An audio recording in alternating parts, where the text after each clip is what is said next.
Bom dia, irmãos. Nós vamos dar continuidade ao nosso ensino, da EBD. Eu pedi a ajuda do meu irmão Isaac, já que nós vamos tratar sobre os testamentos, o Evangelho. Aí eu pedi a Isaac, porque essa música eu escutei pela primeira vez num congresso. Já vi eu logo cantando, mas eu atentei para a letra dela quando um congresso há uns anos atrás, que não está tendo por causa da pandemia. E eu pedi a Isaac que viesse. Ontem, que horas, Isaac, eu lhe pedi? Hein? Que hora eu pedi para você vir cantar? Umas 11 horas. Eu vim ver hoje de manhã, né? Eu acho que já era mais. Mais de 11 horas. Isaac, você pode cantar essa música? Ele disse, posso. Então nós vamos ouvir e meditem na letra dessa música, por favor.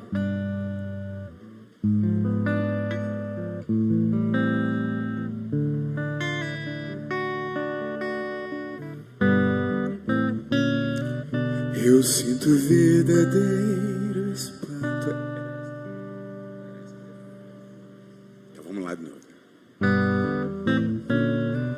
Eu sinto verdadeiro espanto em meu coração em constatar que o Evangelho já mudou. Quem ontem era servo agora acha-se Senhor e diz a Deus como Ele tem que ser. Mas o verdadeiro Evangelho exalta Deus. Ele é tão claro como a água que eu bebi. E não se negocia sua essência e poder. Se camuflado a excelência perderá. O Evangelho é que desvenda os nossos olhos e desamarra todo nó que já se fez. Porém ninguém será liberto sem que clame arrependido aos pés de Cristo, o Rei dos Reis. O Evangelho mostra o homem morto em seu pecado, sem condições de levantar-se por si só, a menos que Jesus, que é justo, o arranque de onde está e o justo e o apresente ao Pai. Mostra ainda a justiça de um Deus que é bem maior que qualquer força ou ficção, que não seria injusto se me deixasse perecer, mas soberano em graça me escolheu. E é por isso que não posso me esquecer. Sendo seu servo, não lhe digo o que fazer, determinando ou marcando hora para acontecer o que sua vontade mostrará. O Evangelho é que desvenda os nossos olhos e desamarra todo nó que já se fez. Porém ninguém será liberto sem que clame arrependido aos pés de Cristo, o Rei dos Reis. Porém ninguém será liberto sem que clame arrependido aos pés de Cristo, o Rei dos Reis.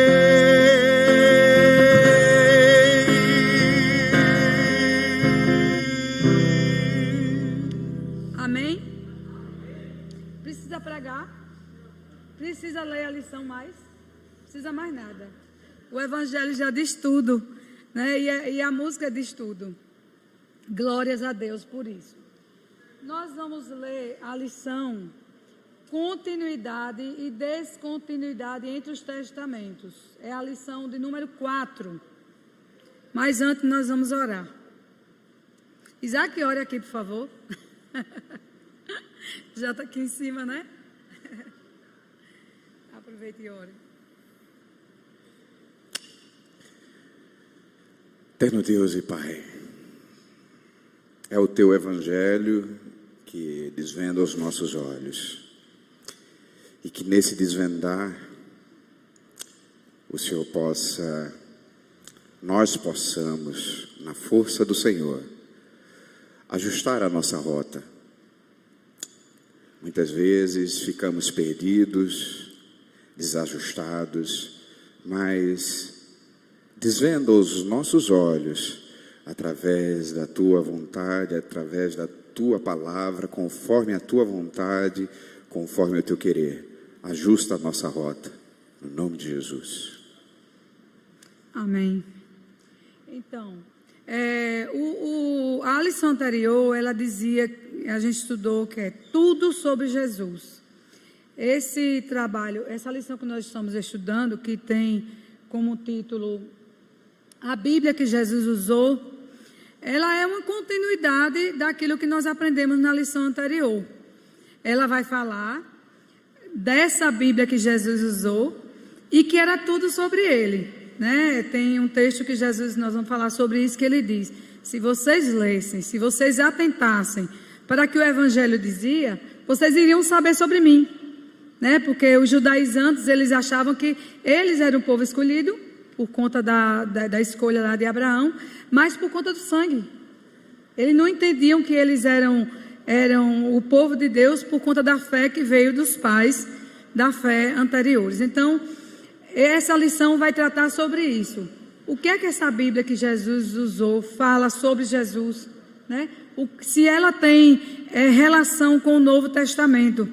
Se a Bíblia do Antigo Testamento tem relação com o Novo Testamento. Então, nós vamos começar falando sobre a questão dos antepassados nossos, desde a história da igreja, por onde começou, né? Porque ela vai tratar desse assunto de como eles pensavam, não como os apóstolos, o povo de Deus pensava. Eles sabiam, e eles citam, e eles usam, e eles se baseiam no Velho Testamento e vai contando a história baseado nisso para chegar no Novo Testamento. A Bíblia que eles usavam também era o Antigo Testamento, né? E eles acreditavam no Antigo Testamento. Agora, os pais, aquele pessoal das discussões depois na história da igreja, nós vamos citar alguns aqui, eles vão ter controvérsias com respeito ao Antigo Testamento e a continuidade no Novo Testamento. Então, a lição chama-se Continuidade e Descontinuidade entre os Testamentos. Eu vou tentar ser breve e eu acho que essa lição tinha pé para uma revista só. Se a gente fosse ver essa lição no seu total, discutir ela, eu vou tentar resumir o máximo que eu puder, mas ela trata de muita coisa que poderia ser discutido por longas datas. Quem leu a lição? Quem leu? Nem todo mundo tem, só os professores e algumas pessoas que pegaram a lição ali, né?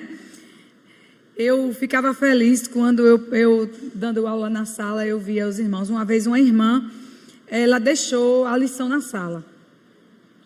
Aí eu fui olhar a lição, fiquei tão contente, porque estava toda marcada, toda anotada, com versículo, com tudo. A lição, eu digo, essa irmã é uma bênção. E eu disse a ela: minha irmã, você não sabe a felicidade que eu tive quando peguei sua lição, sua revista perdida lá na aula, lá na minha sala. Eu guardei e fiquei muito feliz, porque eu vi, ela disse, eu leio todas, leio, releio e aprendo muito. Aí muitas pessoas têm dúvidas entre a EBD, né, e o culto à noite. Aí eu digo, tem que ir para os dois. O dia é do Senhor, o domingo é do Senhor, temos que se dedicar a Ele. E até mais. Ouvir a lição de manhã, meditar sobre ela à tarde e já vim pronto, cheio para cultuar o Senhor à noite. Tem gente, não, eu escolho um, eu prefiro de manhã porque eu estudo. E o culto, né? O nosso culto é um eterno culto, mas a Bíblia diz que nós devemos vir cultuar o Senhor, né, com louvores e cânticos, prestar culto ao Senhor, porque nós prestamos culto ao Senhor. Então, qual é o mais importante? Todos que a gente puder vir, congregar, nos juntar, estar com os irmãos, falar, cultuar o Senhor, aprender, todos são importantes. Então, não tem esse mais importante. E o mais interessante de tudo é que a maioria dos crentes que estão aqui neste seminário, que eu digo sempre ser o maior seminário do mundo, que é a Escola Bíblica Dominical, porque é uma lição continuada. A gente não aprende só uma coisa durante um estudo, a gente aprende a Bíblia toda, as discussões, né? É um curso teológico, né? É um seminário teológico para a vida toda, né? É para a vida toda. Isso eu aprendi com minha nora, viu? Minha nora que dizia, a Escola Bíblica é um seminário para a vida toda. Então, quem está aqui está fazendo um seminário. Quem está aqui todos os domingos aqui de manhã, né, e continua e lê a Bíblia e se apega à palavra, é um seminário. É um seminário, né? Então, vamos lá. Vamos começar a lição. Eu me empolguei com a lição, né? O tema do semestre já tem ali, né? Que é a continuidade e descontinuidade. Eu já passei antes, não. A nossa lição, que é a lição 4, ali estão as outras lições, né, que é continuidade e descontinuidade dos testamentos. E nós vamos passar aqui. O meu computador não está conectado lá, não, porque meu computador ele está com a entrada queimada. Só pega com cabo e aqui não tem como. Então, nesses estudos que nós vamos estudar, nós vamos ver os gêneros literários do Antigo Testamento, o Pentateuco, os livros históricos, a anatomia da alma, os profetas maiores e os profetas menores. E aqui, continuidade e descontinuidade, que é o tema da nossa lição, e o texto básico que nós vamos ler, que é Gênesis de 1 a 6. Eu já deixei marcado.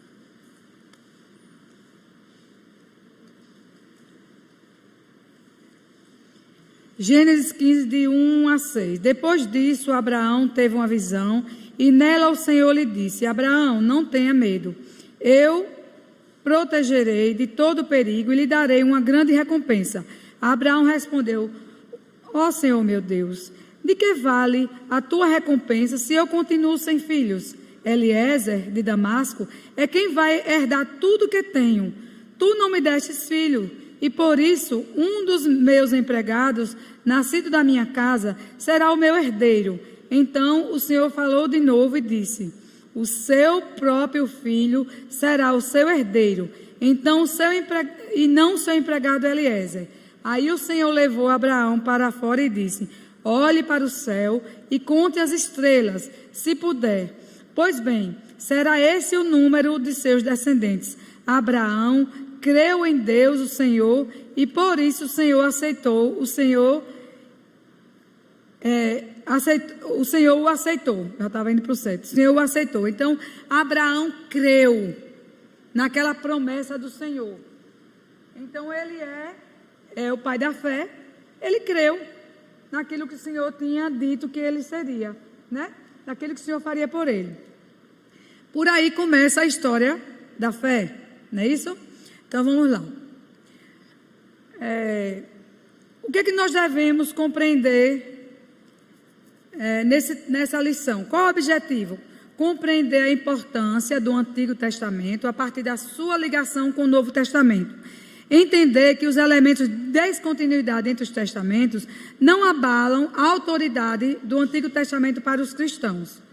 Então, nós devemos compreender que a diferença entre as leis não vai abalar a nossa crença e a nossa fé e a autoridade do Antigo Testamento para nós. Porque o Antigo Testamento, ele é a sombra daquilo que seria, né? Então, a sombra, você vai ver a minha sombra. Aí você vai dizer, ali eu acho que é Ana Rita. Mas quando você vê claramente, você vai ver, ali realmente é Anaíta. Então, a sombra seria o Antigo Testamento, que ele apontava para Cristo, através dos profetas, de tudo, todos os rituais que aconteciam no Velho Testamento, ele apontava para Cristo. E ele é a sombra, porque no Novo Testamento nós vemos claramente o que era que o Velho Testamento aponta, né? Que é a salvação em Cristo através da graça. E que a graça também já era do Antigo Testamento, nós vamos tratar sobre isso. Na introdução, nós temos uma citação aqui de Agostinho de Hipona, Santo Agostinho, né? Ele diz: o Novo Testamento está escondido no Antigo Testamento, ao passo que o Antigo é desvendado no Novo.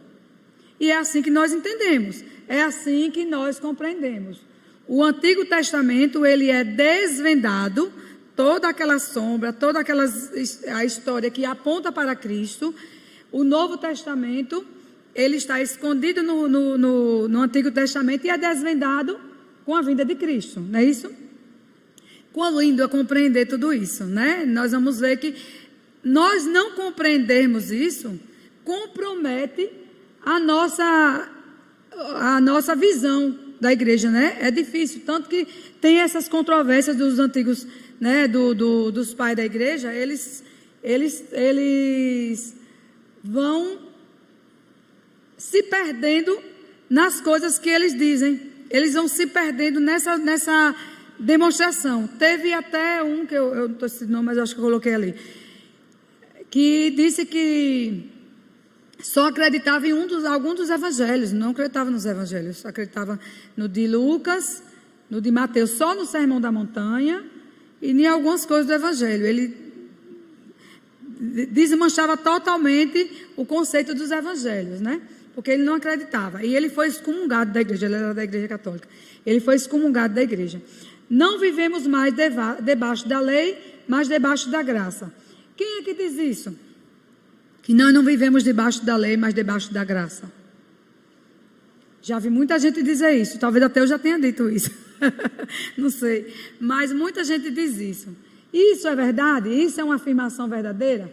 Que nós não vivemos, podemos ficar como aquele bonequinho que está ali, né?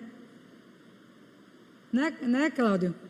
Aquele bonequinho ali é coisa de Chico ou de Cláudio, não sei. Está lá o bonequinho lá. Então, já que eu vivo debaixo da graça, eu posso fazer o que eu quero e eu posso estar muito bem. Foi você, foi? Eu pensei que tinha feito a lição. Então, eu acho que foi Chico que fez mesmo. Então, ele diz assim, que como eu vivo debaixo da graça, eu não vou mais me preocupar com nada. Ah, o bonequinho aí, para quem não viu. Então, ele está tranquilo, porque ele vive debaixo da graça, ele pode viver à vontade, ele pode pecar, ele pode fazer o que ele quiser, a graça vai redimir, o amor. Então, Jesus não tem mais aquela justiça, né, do Antigo Testamento, é o amor, né? Mas lá em Romanos diz, maldita, terrível coisa é cair na mão do Deus vingador. Nós não podemos viver pensando dessa forma. Então, eles aqui... Quem está acompanhando a lição? Sempre existiram grupos que se inclinaram a preferir o Novo Testamento em detrimento do Antigo, como os gnósticos, né, os místicos, que escolhiam, né, nós vamos ver aí, e os marcionistas, né? Eu coloquei algumas coisas aqui sobre ele, e recentemente os dispensacionalistas, eles acham que nós podemos viver desvencilhados, porque já passou o Velho Testamento. Aqui nós vamos ver alguns pais da igreja que falam sobre essa relação. Justino Marta escreveu em Diálogo de Tufão, tentando mostrar a relação de judeus com cristãos dentro da aliança com Abraão. Ele também se preocupou em mostrar que o Antigo Testamento sempre fez referência a Jesus, né? Então, ele justifica que a aliança é a mesma desde o começo dos tempos, desde quando a aliança é o quê? Que a Bíblia diz, a aliança é eterna. Então, antes dos testamentos já existia aliança. Deus fez uma aliança com o seu povo. E qual é o povo? O povo dele. Quem é o povo dele? Quem é o povo de Deus? Nós estamos numa aula, viu? Quem é o povo de Deus?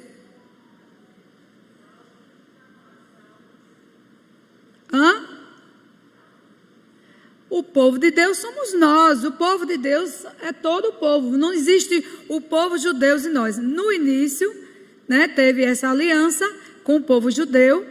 E nós, pela graça de Deus, fomos salvos em Jesus. Então, a aliança é a mesma. Aquele povo já era o povo de Deus. E nós somos o povo de Deus. Então, tem esse outro aqui, Calvino. Calvino dizia que os testamentos são da mesma substância, só muda a maneira de administração.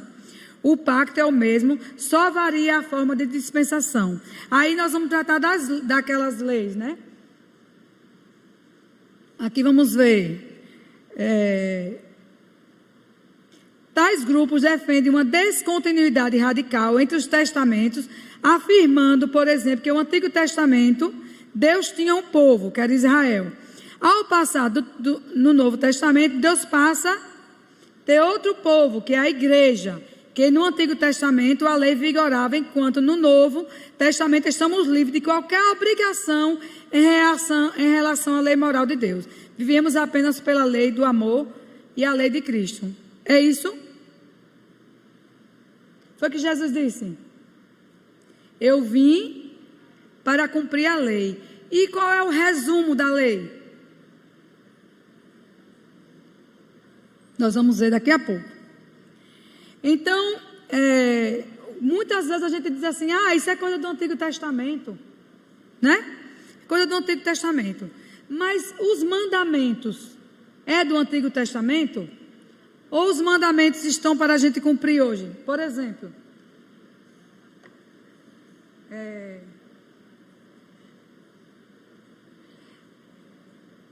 quando a gente fala não matarás, está falando da lei? É o mandamento, né? Amarás seu Deus sobre todas as coisas, não cobiçarás a mulher do próximo. É mandamento? Vocês podem fazer?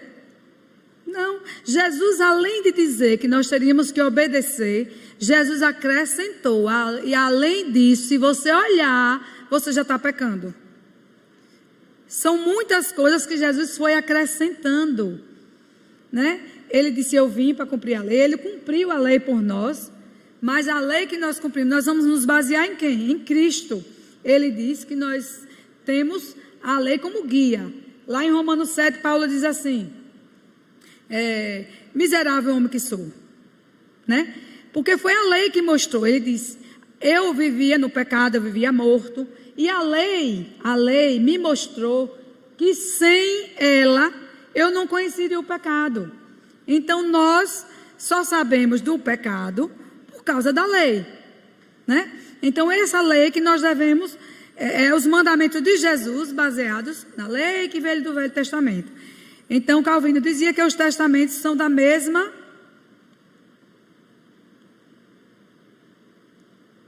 Olha lá. Dizia que os testamentos são da mesma substância, só muda a maneira da administração. Como administração? Porque a lei dos rituais, a lei civil, né? Aquela lei que existia lá no Velho Testamento, nós não precisamos mais cumprir ela dessa forma, né? Nós temos o batismo como uma substituição da circuncisão, nós temos o nosso culto prestado ao Senhor e não precisamos mais de sacrifício de animais, não precisamos mais daqueles rituais que estavam contidos na lei do Antigo Testamento. Não precisa mais carregar a arca da aliança para entrar na igreja, não precisa mais dos candelabros para, né? Não precisamos mais do chofar, não precisamos mais dessas coisas. Essa lei, né, dos rituais, ela ficou lá. Vamos lá.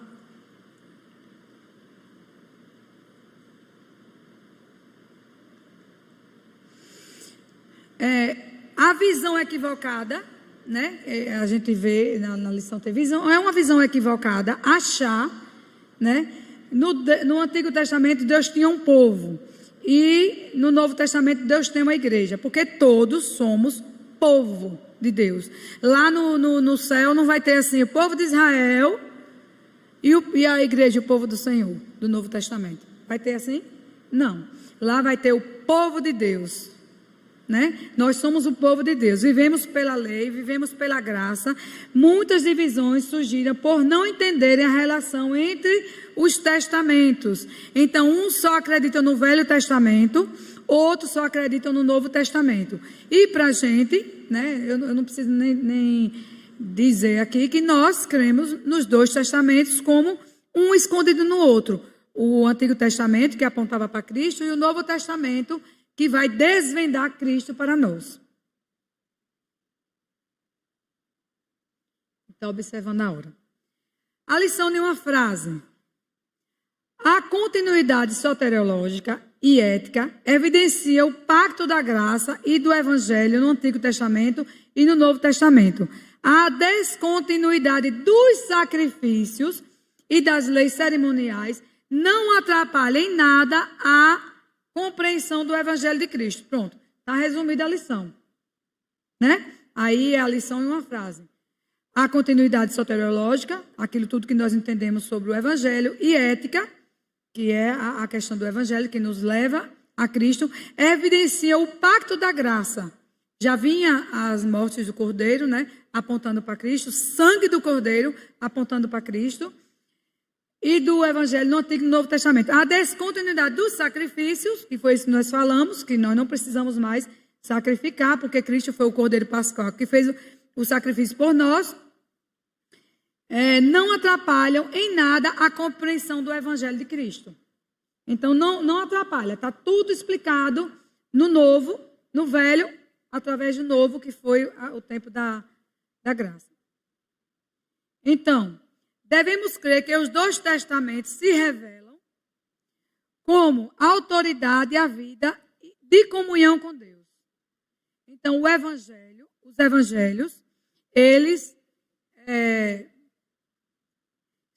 Quem lê o Evangelho, quem crê no Evangelho, quem vive o Evangelho, ele é pronto para que nós tenhamos uma vida de comunhão com Deus, para que nós possamos compreender, sermos gratos ao Senhor por tudo que Ele fez. Porque, gente, nós somos escolhidos antes mesmo da fundação do mundo. Nós somos escolhidos. E nós merecíamos isso, né? Então, vamos lá. Os dois testamentos têm a relevância para a carreira espiritual. Então, nós temos que ler o Antigo. Tem gente que diz assim, eu não gosto muito de ler o Antigo Testamento, não, porque é muito atrapalhado, é muito complicado. É muito complicado. Então, só gosto de ler o Novo Testamento. Então, é importante você ler os dois testamentos. Por quê? Porque você corre seríssimo risco em não ler o Antigo Testamento, que vai dando seguimento das leis de Deus, como eram feitas, como foi feito através de toda a lei mosaica, né? E até os profetas. Se nós não lermos, nós não vamos compreender a relevância dela.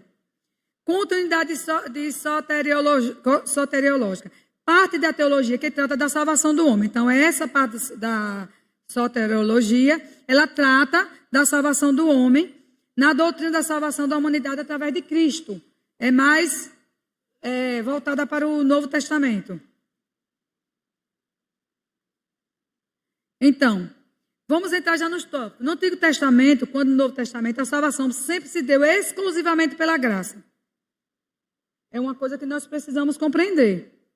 Que desde o Antigo Testamento, foi pela graça, que as pessoas dizem, não, mas a graça é no tempo do Novo Testamento.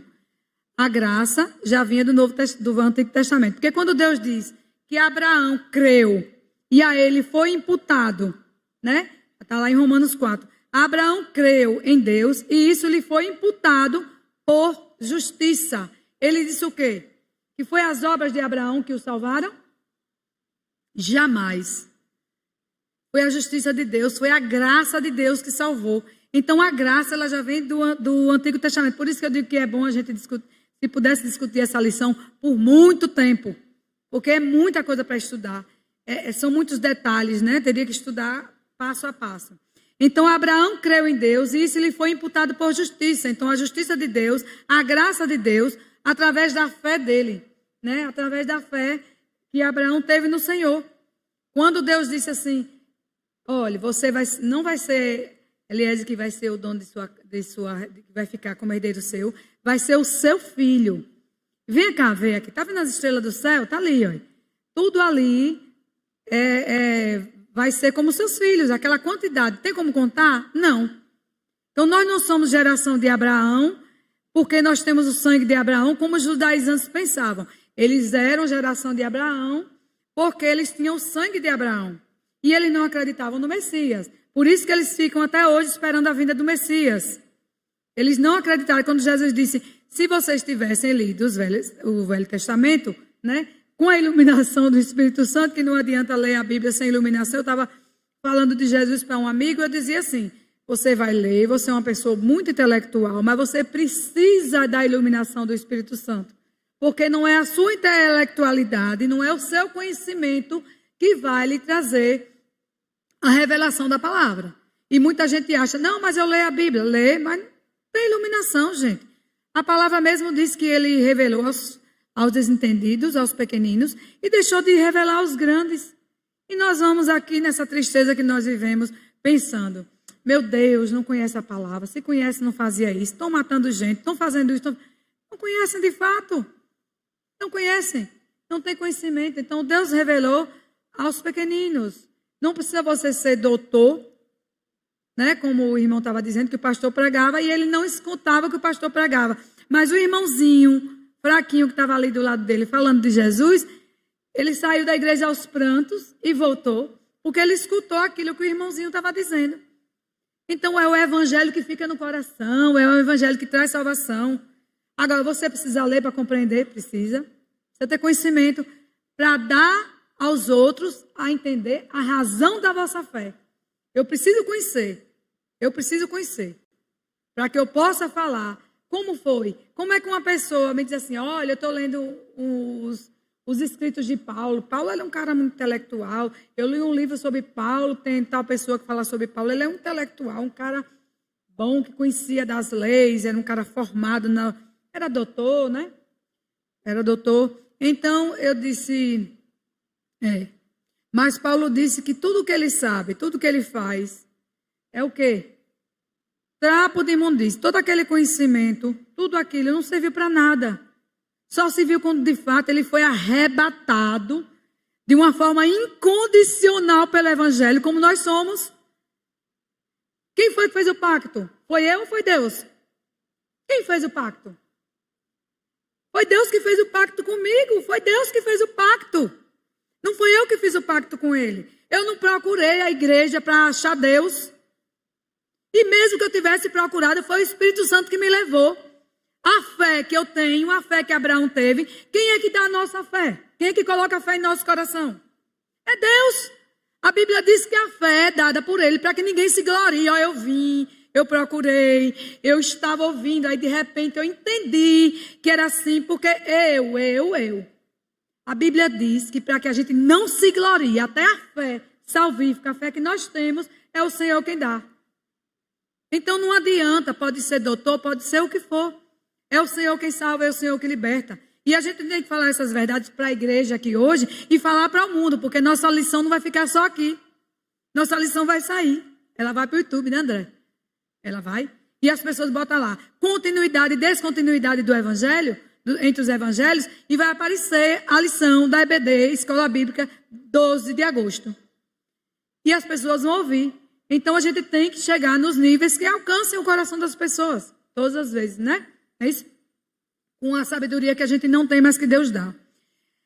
Então vamos lá. Davi também, que foi salvo, né? Pela graça, alcançado pela graça, não tinha as obras. Porque não eram as obras que salvavam no Antigo Testamento, era a graça, repetindo. E como não é as obras que salvam hoje, que tem muitas crenças hoje que acreditam que são as obras. Aí, minha filha, porque a gente precisa de dinheiro para ajudar as pessoas? Vocês estão pedindo por qual negócio aí? Ah, é de tal lugar, tal. Olha, eu já contribuo com outro. Mas eles estão fazendo aquilo ali, pedindo dinheiro, pedindo contribuição, porque eles acham que eles fazendo essas boas obras, eles vão ser salvos. Quantos religiosos, pessoas conhecidíssimas, do coração maravilhoso, que fizeram boas obras, ajudaram os pobres, mas não conheceram Jesus, porque achavam que eram as obras que iam salvar. Não é isso? Então, quem salva é Cristo, quem salva é a graça, quem salva é a fé que Ele coloca em nós. Davi declara: bem-aventurado o homem a quem Deus imputa justiça sem as obras. Então, não foram as obras. Davi também lhe foi imputado justiça pela graça de Deus. Foi o povo que Deus escolheu. Tem muita coisa na lição que a gente poderia também, mas é mais ou menos por aí que vai. Continuidade ética. Os dois testamentos estão unidos pela mesma lei moral, né? A lei moral de Deus que não passa. Então, na continuidade ética, algumas afirmações do Novo Testamento costumam ser mal compreendidas, como se elas ensinassem uma revogação ou abolição da lei. De maneira que os cristãos sob o Novo Testamento não mais estão debaixo da obrigação de obedecer à lei moral, conforme resumida nos 10 mandamentos. Então, a lei moral que está resumida nos 10 mandamentos é a lei moral de Deus. É essa que tem que ser cumprida. Né? A única coisa que ficou foi a lei moral de Deus. Em Romanos 6,14, o apóstolo Paulo diz que não está debaixo da lei, e sim da graça. Aí as pessoas se apegam a isso. Né? Que não está debaixo da lei, sim da graça. Mas a graça, essa graça que foi derramada por Cristo, teve em Cristo o cumprimento da lei. Né? Teve em Cristo o cumprimento da lei. Hebreus, outros apelam para a linguagem do autor Hebreus em 7,12. Eu até coloquei Hebreus ali. Onde fala da mudança de sacerdócio. Quando se muda o sacerdócio, necessariamente há também mudança de lei. E o sacerdócio é Cristo, e ele disse que mudou a lei, que cumpriu a lei. Nós temos alguns textos que eu coloquei aqui também. Não sei se vai dar para ler todos. A lei moral é o padrão divino adequado para regular a lei cristã. Deixa eu ver se eu já passei ali. Então, continuidade da lei ética. Eu anotei aqui algumas coisinhas.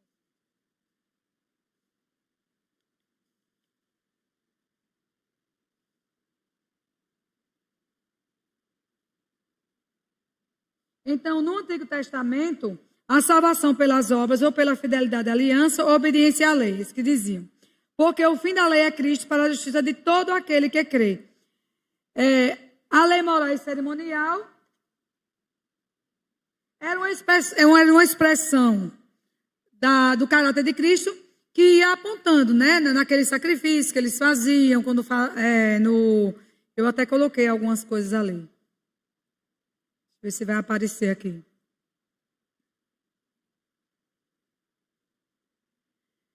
Na morte dos bezerros, ou na morte dos touros, né?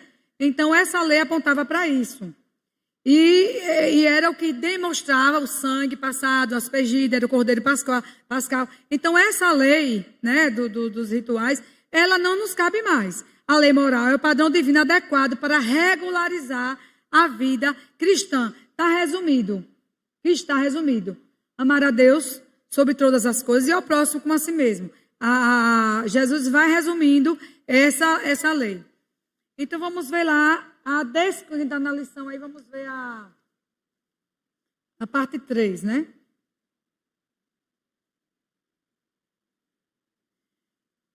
A partir da sua... porém, ele não deseja que os seus leitores concluam, a partir da sua argumentação, que a lei moral do Antigo Testamento foi anulada. Em vez disso, ela é confirmada.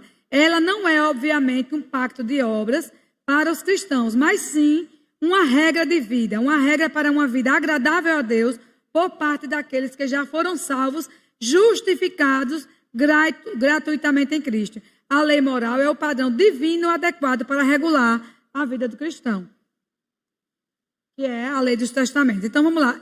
Elementos de descontinuidade. A descontinuidade diz respeito à forma como o pacto da graça era administrado. E como era administrado? Era através dos sacrifícios, era através dos rituais, né, que eles iam fazendo. Aí tem a imagem de Cristo e o Cordeiro, né?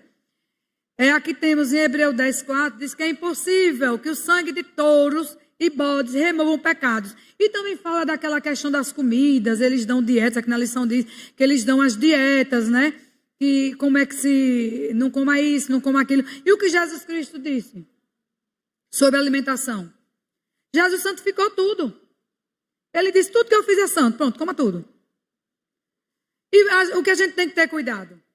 Nós temos as nossas limitações, nós sabemos o que faz mal e o que faz bem. Lá no deserto, lá não era para comer, era para comer o pão, que era o maná, aquelas coisas que eram mais saudáveis. E os homens queriam o quê? Queriam as codornas, as coisas bem pesadas. O que aconteceu? Comeram tanto, passaram mal. Nós sabemos, nós temos o direito, nós, como meu marido sempre diz, nós podemos tudo, mas nós não devemos. Será que nós não sabemos o que nós devemos ou não devemos comer? Será que precisa ter uma lei aqui dizendo isso? Aqui hoje, precisa ter uma lei dizendo? Hoje nós sabemos. Até a ciência diz que o homem é aquilo que ele come. Se você não tiver cuidado com sua alimentação, você vai ter problemas. Não é só de ficar, né, com problemas visuais, mas com problemas de saúde, né? O que foi que aconteceu agora na pandemia?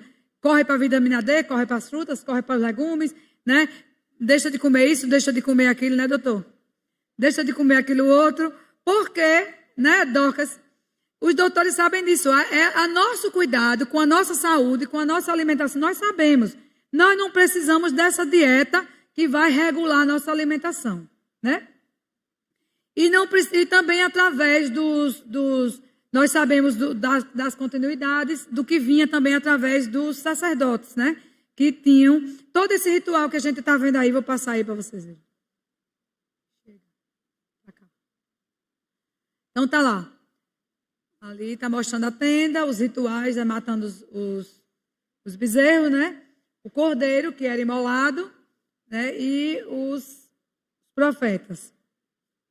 Então aqui nesse terceiro elemento, ele diz que esse pacto no tempo da lei não foi administrado como no tempo do evangelho.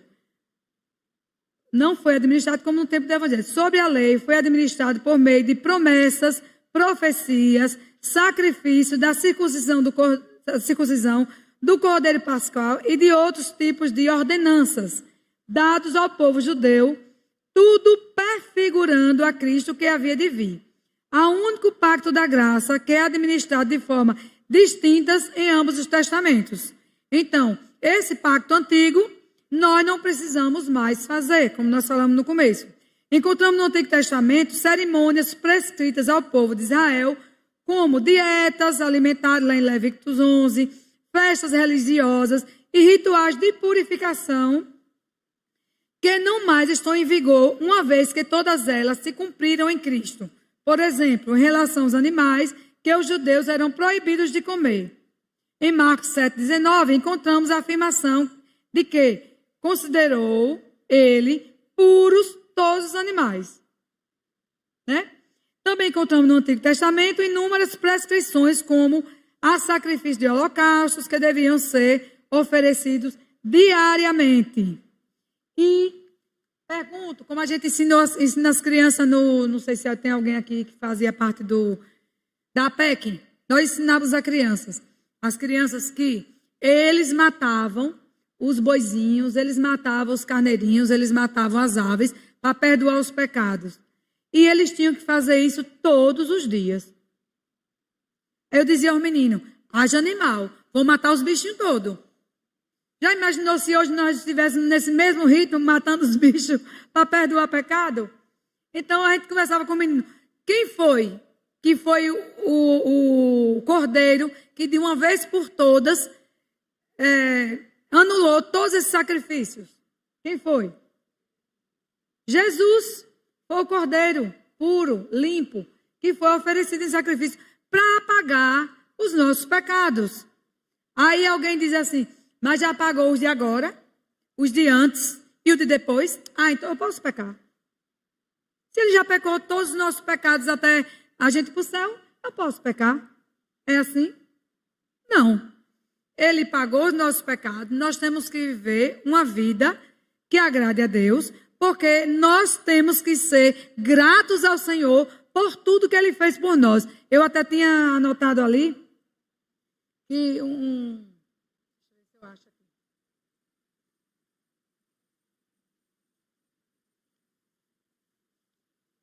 Tá, nós vamos ver aqui.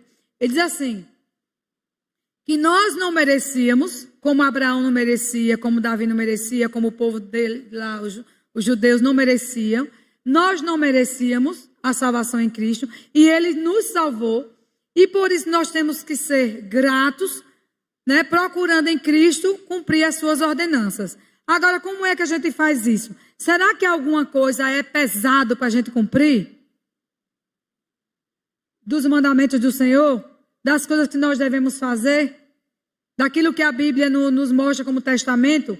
Né? Que nós devemos não cobiçar, nós devemos não roubar, não matar, não pensar mal do outro, não julgar o outro.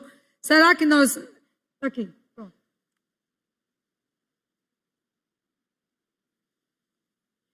Amar a Deus sobre todas as coisas e não ter outros deuses. Né? Não fazer ídolos nem imagens para adorar. Não tomar o nome de Deus em vão. Descansar no 7º dia e dedicar esse dia ao Senhor, né? Que o nosso dia é o domingo, descansar e dedicar ao Senhor. Honrar pai e mãe. Não matar, não cometer adultério, não furtar, não dar falso testemunho contra o seu próximo, não cobiçar as coisas do seu próximo. É difícil cumprir?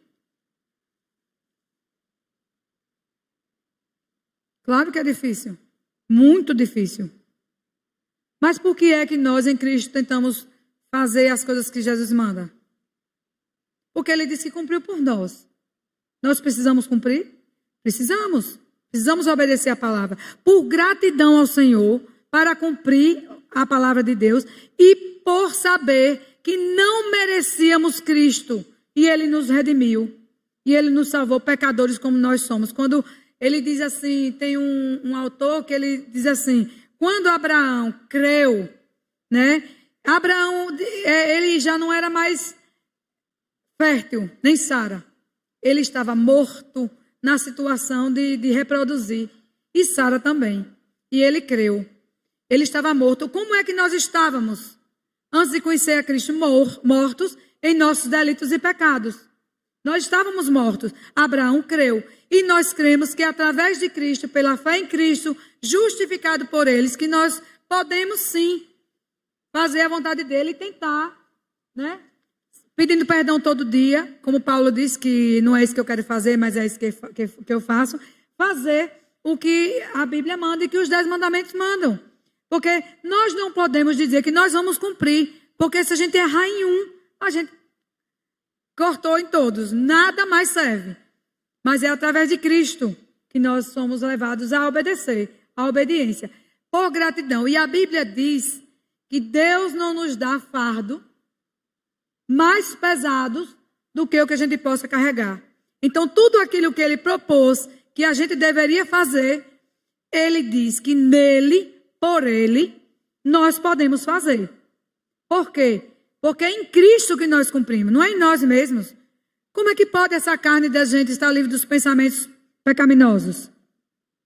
Gente, quando eu estou aqui falando, pensando na palavra, dizendo, lendo a palavra, explicando a palavra, os pensamentos pecaminosos vêm. Não tem para onde correr. Eu vi um pastor dizendo assim, não pense em tal coisa assim, assim, assim. Olhe, não pensem. Quando ele dizia aquilo ali, a gente já estava pensando. Né? E a gente acrescentava algumas coisas a mais. Então, temos... deixa eu passar ali. Vamos lá. Devemos ter apreço pela a conclusão já aqui, né? Graças a Deus. Não vai dar tempo para falar de tudo que temos aqui, mas vai dar tempo a gente concluir tranquilamente. E também, eu tenho até colocado aqui alguns significados. O dispensacionalismo, né? O que é? É um sistema interpretativo da Bíblia que divide sua história em dispensações. Eles falam das várias dispensações e nós só temos duas, né? Que é a do Antigo e do Novo, que é o pacto das obras e o pacto com Cristo. E também, Lutero diz que para uma adequada compreensão da Bíblia, devemos distinguir entre duas verdades bíblicas paralelas, a lei e o evangelho. O primeiro pacto foi feito com quem? Qual foi o primeiro pacto que Deus fez? Com Adão, né? Diz que o primeiro Adão, antes da queda, foi feito o pacto das obras. E Adão caiu. Então, o segundo pacto foi feito depois da queda por quem? Né? Quem é o segundo Adão? É Jesus. É chamado pacto da graça. E todos estão ordenados para a vida. Esses dois pactos estão centralizados em torno do primeiro Adão e o segundo Adão, que é Cristo, né? As pessoas costumam achar que no Velho Testamento nós tínhamos um Deus severo, né? E no Novo Testamento, Jesus é amoroso. Por isso que ele diz que... Quem pode abrir Mateus 5, 21, 22? Vamos ver aí. Mateus 5, 21, 22.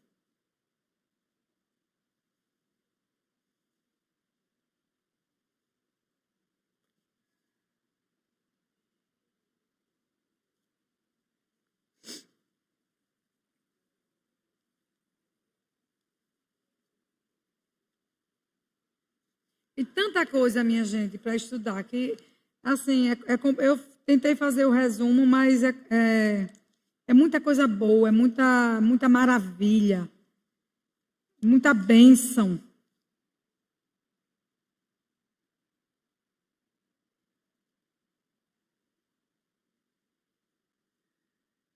Cinco.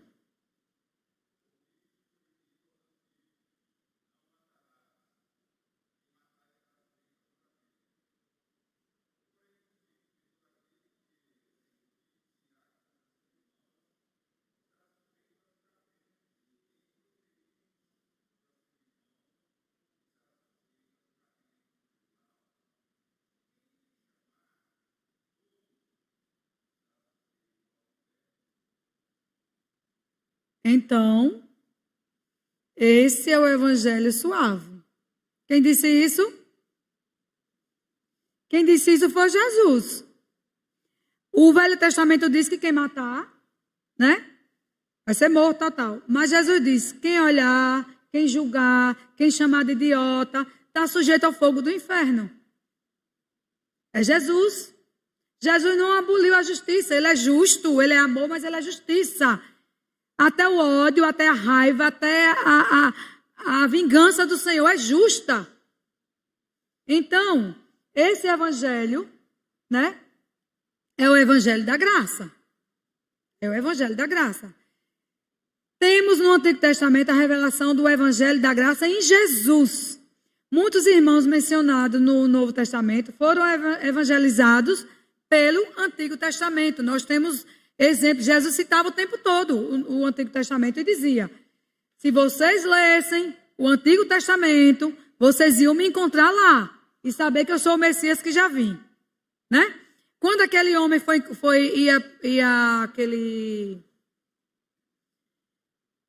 aquele funcionário do governo, né?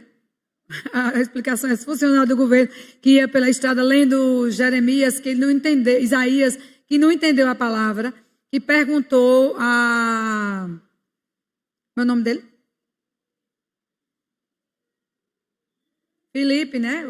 Ele apareceu lá, que o Espírito Santo transportou para lá. Ele estava lendo quando ele foi tocado. Me explique, eu estou lendo aqui, não estou conseguindo entender. E ele se converteu ali, com aquela explicação ali, né? Então, assim, muitas pessoas são convertidas através dos dois testamentos. E no Novo Testamento, muitos foram evangelizados pelo Antigo Testamento. Aplicação. Como você lê o Velho Testamento? Percebe o Evangelho da Graça? Quando vocês lêem o Velho Testamento, vocês percebiam o Evangelho da Graça? Vocês entendiam que as pessoas que foram salvas lá não foram porque eles fizeram boas obras ou eles eram justos? O homem que era o segundo coração de Deus também foi salvo pela graça porque era muito e muitíssimo pecador como nós, né? Sim. Sim. Sim. Sim. Sim. Ficava subentendido. Então a gente sabe que não é porque eles eram bons. Muitas pregações nós já vimos sobre isso, né? Dizendo que ele era isso, ele era aquilo outro, mas era um homem segundo o coração de Deus. E também tem rituais. Eu até estava escutando ontem o programa Vejam Só. Tem esse tema no Vejam Só. Dois pastores discutindo sobre a questão dos rituais do Antigo Testamento. Ele falava que quando matavam um cordeiro, falava do sangue de Cristo, ele dizia assim, esse é o sangue, né, para libertar. Então Jesus também diz, aquele sangue lá. Então já tem essa relação e eles lá não sabiam o que é que ia acontecer. Mas eles sabiam que aquele pacto tinha um fundamento, né, dado por Deus. Eles sabiam, ele não sabia o que é que ia acontecer exatamente. Ele não sabia que Jesus vinha morrer pelos pecados. Mas eles sabiam que era um pacto, eles tinham que cumprir, porque tinha um fundamento futuro. É isso? Então, você percebe a importância da continuidade entre o Antigo e o Novo Testamento? Então, há continuidade no Pacto da Graça. Só não há continuidade entre os rituais, a lei. A que prevalece, a que permanece, é a lei moral. Não é isso? Então, deixa eu ver se tem mais alguma coisa. Não, tem não. Tá, eu vou só encerrar aqui. Lendo aqui Gálatas, né?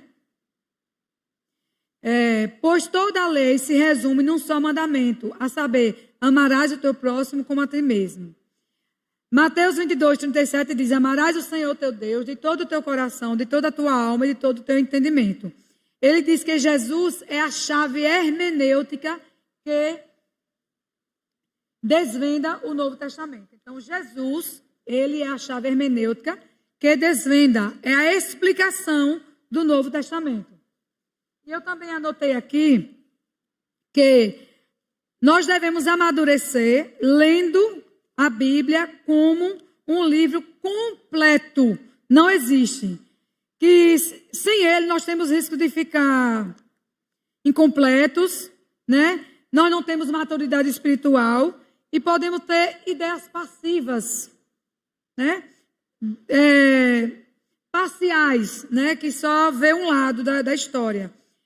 E que há desvios perigosos, como os judaizantes, que acham que devia guardar a lei cerimonial, que acham que deveriam guardar a lei cerimonial, que até hoje vocês veem que muitas,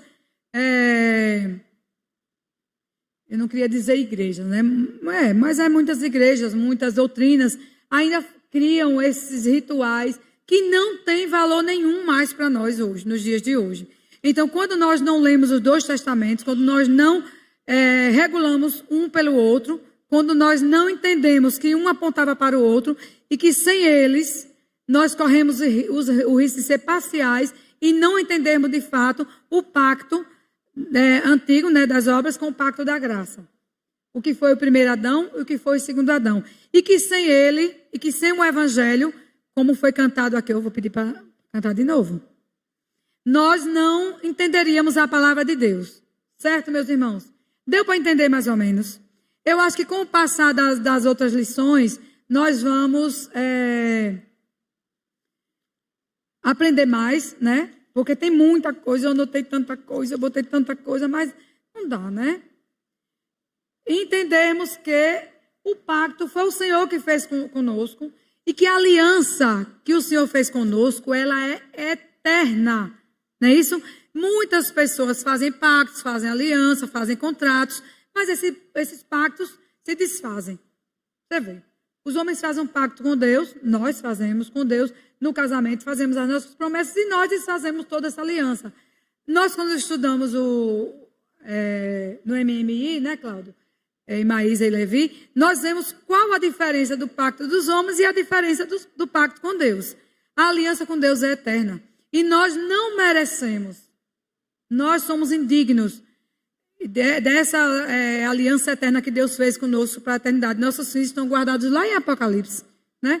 Nós somos salvos pela graça de Deus E nós cremos que estaremos com Ele até o fim e no céu. E lá nós vamos encontrar o povo, todo o povo, não é isso? Então nós não merecemos, porque Deus fez o pacto conosco e a aliança de Deus é inquebrável. Quando vocês vão ver as histórias lá de Davi, não, mas eu tenho um pacto com o filho, com o neto, tal. Deus fez aliança com esse povo. E essas alianças são permanentes. O homem pode se esquecer, mas Deus não se esquece da aliança que fez conosco. Glória a Deus por isso, né? Vamos lá, Isaac. Ô, glória. Estou abusando de você, mas é uma bênção.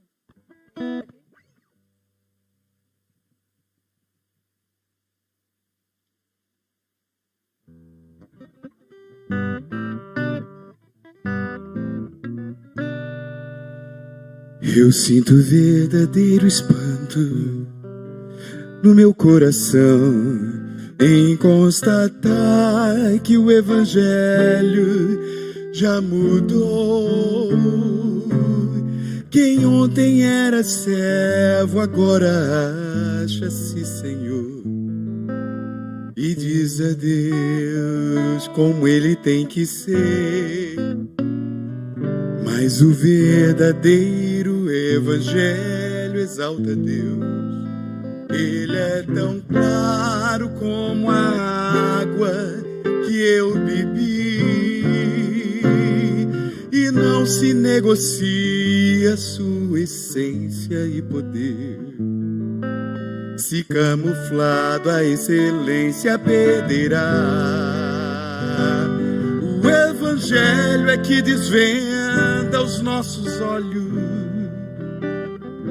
e desamarra todo nó que já se fez.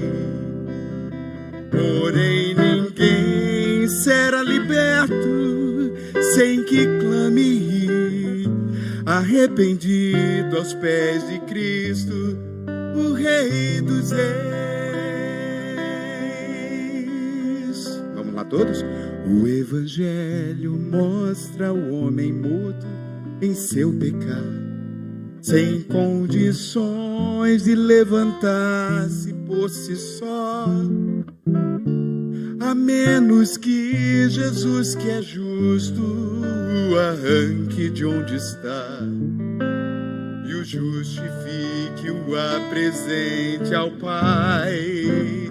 Mostra ainda a justiça de um Deus que é bem maior que qualquer força ou ficção,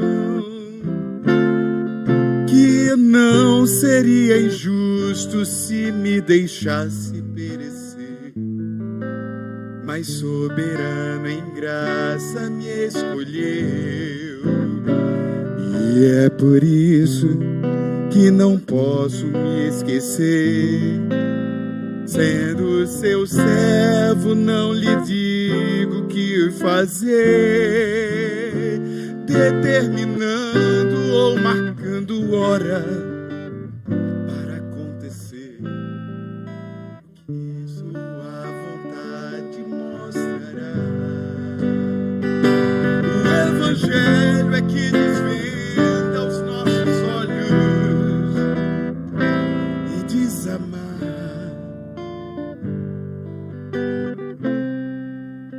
Porém ninguém será liberto sem que clame arrependido aos pés de Cristo, o Rei dos Reis. Porém ninguém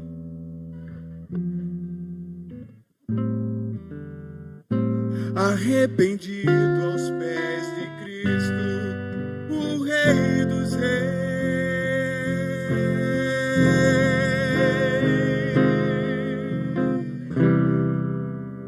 Glórias a Deus. Vamos orar? Senhor, graças te damos por este evangelho tão maravilhoso. Graças te damos por esse evangelho que nos arrebatou das trevas para a gloriosa luz. Graças te damos pelo o pacto da graça, Senhor, que foi feito antes, Senhor, da eternidade, na eternidade, Senhor, por nós, injustos, pecadores, e que não merecemos, Senhor, não merecemos. Mas nós te louvamos pela tua palavra, pela compreensão dela. Que nós possamos cada vez mais estar ligados no Senhor, buscando compreender tão maravilhosa graça em Cristo Jesus. Nós te louvamos por sermos o teu povo. Em nome de Jesus, nós te agradecemos por tudo. Amém.